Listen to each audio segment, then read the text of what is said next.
Buenas tardes amigos de Londres, Reino Unido, el resto de Europa. Buenas tardes amigos de América Latina. Esto es Londres TV con los últimos acontecimientos que son noticia a nivel mundial. Y hoy empezamos con Colombia. Colombia vive hoy un momento crítico. Sectores populares, sectores empresariales, sectores estudiantiles han llamado a un paro nacional en todo el país, lo cual tiene de cabeza al gobierno que lidera el presidente Iván Duque. Las ciudades, las principales ciudades colombianas, como la capital, Bogotá, Medellín y Cali, han sido cercadas. ¿Cercadas en qué sentido? Militarizadas, pero también protegidas en su comercio para evitar saqueos y disturbios que desemboquen en hechos lamentables. Veamos estas imágenes. Este miércoles, la carrera séptima desde la avenida Jiménez hacia la Plaza de Bolívar tiene diferente rostro.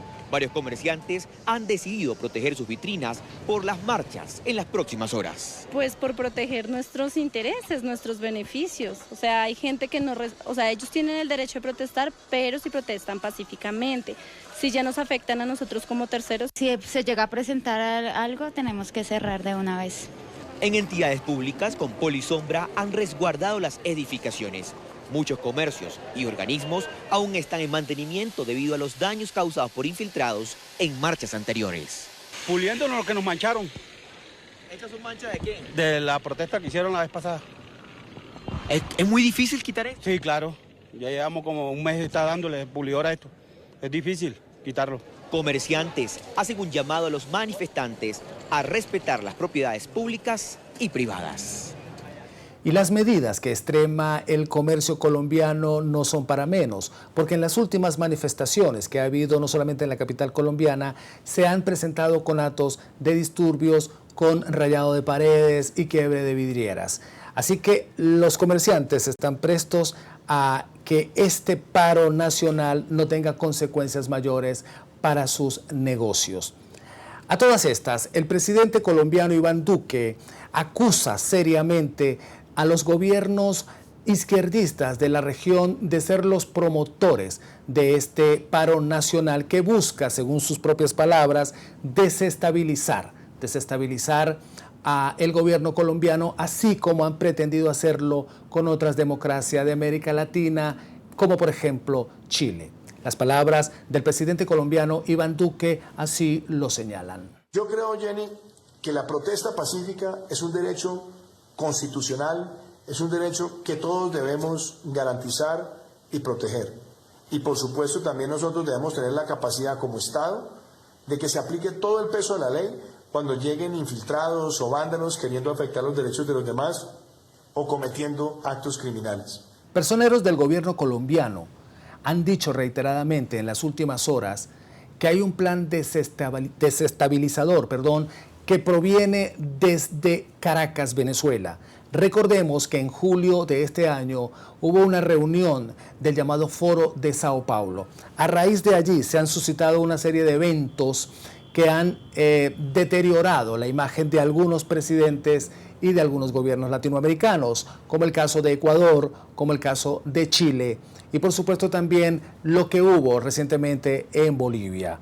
El expresidente Álvaro Uribe Vélez también ha señalado que en definitiva es la mano o los tentáculos de los gobiernos de izquierda liderados por el presidente venezolano Nicolás Maduro y su segundo a bordo Diosdado Cabello, quienes en concordancia con los líderes del Foro de Sao Paulo serían los que están moviendo los hilos para lograr la desestabilización de esta parte de América Latina. Son varios los sectores de la sociedad los que saldrán a marchar este jueves. Estamos preparados, no solamente los educadores en el movimiento estudiantil, los campesinos, los indígenas y todo el movimiento sindical. Vamos a salir de las 8 movilizaciones que van a haber en Bogotá, pero también queremos rechazar el tema de allanamientos y persecución contra los dirigentes del paro. Quienes se unieron a esta convocatoria de paro dicen que lo hacen también en defensa de los líderes sociales y en contra de la corrupción, inseguridad y las deficiencias en educación y salud. Desde el gremio del sector salud nos vamos a movilizar pacíficamente porque es inaceptable que en Colombia se pongan 210.000 tutelas anuales para demandar el derecho fundamental a la salud. La Iglesia Católica, servidores judiciales, artistas como Carlos Vives, la agrupación Bomba Estéreo y hasta la Señorita Colombia han anunciado su apoyo a las movilizaciones, pero no todos los sectores están de acuerdo con esta actividad. Gremios como Colfecar, la ANDI y FENALCO presentaron sus argumentos. Garantizar la movilidad de todos los colombianos y en especial de las empresas de transporte que cumplen un servicio público de abastecimiento de las ciudades, tanto en mercancías como por supuesto en temas de alimentación. Realmente las soluciones se encuentran en trabajar más, en trabajar conjuntamente, en trabajar colectivamente, en que todos podamos aportar y todos nos encarguemos realmente de generar soluciones colectivas. Saldremos todos, pero no a marchar, saldremos a trabajar, a construir país y afirmando un protocolo que nos permita estar en comunicación permanente con todas las autoridades. También el desempleo es motivo del paro, discusión que se da en medio de un ambiente de incertidumbre por el debate en los próximos días de la nueva reforma tributaria. Como medida previa a este paro nacional y para prever que no exista ninguna posibilidad de injerencia extranjera, el gobierno del presidente Iván Duque decidió el cierre de todas sus fronteras con sus países vecinos, es decir, con Venezuela, Brasil, Perú y Ecuador. La razón, precisamente, el alto mando militar colombiano ha señalado que temen que grupos irregulares se filtren en este paro nacional convocado para protestar por algunas medidas que al parecer tomaría la administración del presidente Duque y que irían en detrimento de los sectores menos favorecidos de la sociedad colombiana. Incluso se habla de que el gobierno estaría gestando la posibilidad de eliminar del salario mínimo hacia los jóvenes, es decir, que cobren el 75% del total del salario mínimo general. También se dice que se estaría pensando en privatizar a la estatal petrolera colombiana Ecopetrol, así como también eliminar las pensiones de carácter público. Todo esto ha sido negado rotundamente por la administración del presidente Iván Duque. Y pasemos ahora a Bolivia. Bolivia sigue congestionada, Bolivia sigue en un clima tenso después de los sucesos que tuvieron lugar en los días recientes y que dieron con la renuncia del ahora expresidente Evo Morales, asilado en México, país que le concedió precisamente el asilo político de la mano de su presidente Andrés Manuel López Obrador. Desde allí, Evo Morales amenaza con regresar a Bolivia y señala de inconstitucional e ilegal la asunción al poder de la ahora presidenta interina Yanine Áñez. Precisamente esta ha señalado que introducirá a la brevedad posible, más tardar en 15 días, un proyecto de ley para convocar unas nuevas elecciones en ese país y convocar también un nuevo ente electoral que dé transparencia al proceso y mitigue las denuncias que podrían haber sobre una supuesta permanencia en el poder más allá de los 3 meses que se prometió en un momento cuando Evo Morales y el vicepresidente de ese país, Álvaro Linera García, dejaron el poder, se fueron del país y se residenciaron en México. Una escalada de la violencia tras la denuncia de fraude electoral seguido de la renuncia de Evo Morales. Como pueblo nosotros no podemos callar, queremos nuestros derechos, queremos que nuestros símbolos patrios se respeten de todas formas, porque Bolivia es uno. En la ciudad de Sacaba, el gremio cocalero exigió el regreso de Morales al país, que a su vez se encuentra dividido entre sus seguidores y el nuevo gobierno interino que intenta recuperar la normalidad del país. Evo Morales, que se encuentra en México desde el martes, condenó la represión contra los que le apoyan y llamó a las Fuerzas Armadas a detener lo que él considera una masacre. Por su parte, Yanine Áñez, quien se declaró presidenta interina, denunció la presencia de grupos subversivos armados conformados por extranjeros y bolivianos con la intención de provocar el caos. Lo cierto del caso es que hay una preocupación perenne en La Paz.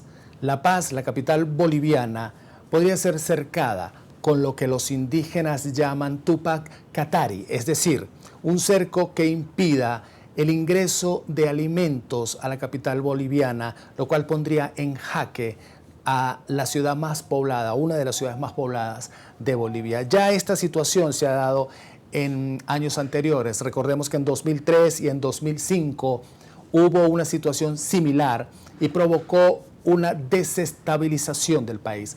El expresidente Evo Morales, desde su refugio mexicano, ha dicho que ha convocado a los indígenas para que una vez más cerquen la paz e impidan el ingreso de alimentos.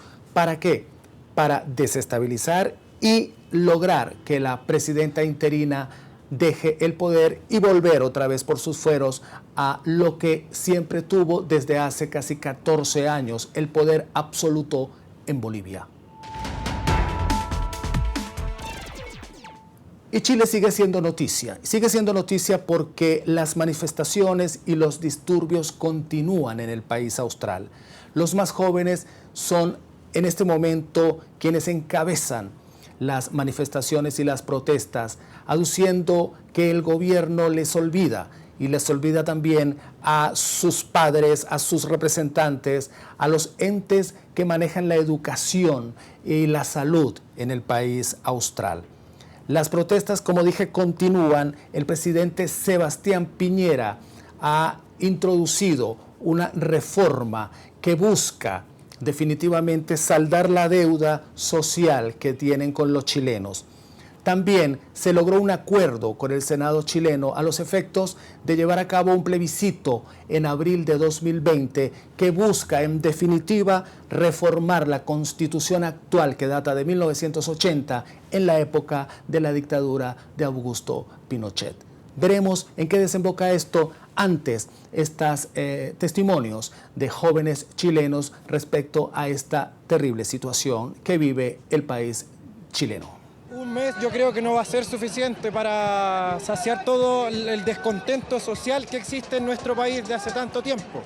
O sea, abuelitos que duermen en las calles porque sus pensiones no le dan para tener una casa. Y yo siento, bueno, hay un poco la montaña rusa emocional igual, pero yo siento que las cosas, ahora Chile despertó, o sea, eso está seguro. Entonces yo creo que las cosas solamente se pueden solucionar. Va a ser difícil por lo que vemos con los políticos acá. Y el pueblo está exigiendo lo que le corresponde. No pedimos más, solo lo digno. No estamos pidiendo sueldos de miles de millones de pesos, nada. Solo queremos tener una dignidad para vivir. Como vemos en el anterior video, el descontento social está latente en Chile y no son fáciles los días por venir, no solamente para la administración Piñera, sino también para el conglomerado de ciudadanos chilenos. Estaremos muy atentos a cómo se desarrollan los acontecimientos en Chile y se los llevaremos, por supuesto, de primera mano. Para finalizar, hablaremos de Ecuador. Ecuador ha venido de una crisis, de una convulsión que ya tiene algo más de un mes. Pero ahora, luego del rechazo que hubo al proyecto de ley económica presentado por el gobierno, se espera que un proyecto de reforma tributaria que precisamente debería ser introducido hoy dé buenos resultados y se logre, en definitiva, encauzar el rumbo económico para que la administración del presidente Lenín Moreno tenga en su poder unos $500 millones para oxigenar la agobiada economía ecuatoriana, después de que se dieran todas estas series de situaciones de violencia que pusieron en jaque la economía, la paz y también la estabilidad de una de las mejores democracias o más solventes democracias de América del Sur. En un mensaje a la nación, Lenín Moreno ha lamentado la decisión del Parlamento y ha anunciado que impulsará un nuevo proyecto de ley económica. Me sorprende que los que dicen defender a los más pobres hoy se pronunciaron en la defensa de los más ricos, que eran a los únicos a los que esta ley realmente impactaba. En las próximas horas enviaré a la Asamblea Nacional un nuevo proyecto de urgencia económica enfocado en los temas tributarios. En ese proyecto se ratificará la defensa de la dolarización a través de un banco central que con la suficiente independencia garantice equilibrio en las decisiones. Una de las últimas medidas que ha adoptado el presidente Lenín Moreno es la eliminación de su sueldo de $4.050 como es vicepresidente. Este es un sueldo vitalicio cuando se ha tenido, mejor dicho, un cargo de alta investidura como la que tuvo el ahora presidente Lenín Moreno. Y como un ejemplo a la sociedad ecuatoriana de austeridad, de que en definitiva todos deben tener su cuota de sacrificio para enrumbar a la economía ecuatoriana hacia mejores derroteros. Todo esto, en definitiva, debería encauzar no solamente la economía, sino la estabilidad interna de Ecuador, porque la oposición sigue generando escaramuzas, sigue generando tal vez debates a lo interno, porque señalan que el presidente Lenín Moreno debe, por supuesto su gabinete ministerial encabezado por Richard Martínez, su ministro de Finanzas, encauzar lo antes posible a Ecuador por ese derrotero de progreso y bienestar que todo el mundo está solicitando. Como vemos, hay convulsión en América Latina. Colombia, Bolivia, Chile, Ecuador. Las voces de los presidentes de esos respectivos países, incluyendo a la presidenta interina boliviana, señalan factores desestabilizadores en la misma. Señalan directamente al Foro de Sao Paulo y señalan directamente con nombres y apellidos a presidentes de gobiernos de izquierda de América Latina. Nosotros estaremos muy pendientes de los acontecimientos, de cómo desemboca todo esto. Colombia es el último eslabón que se suma a esta cadena.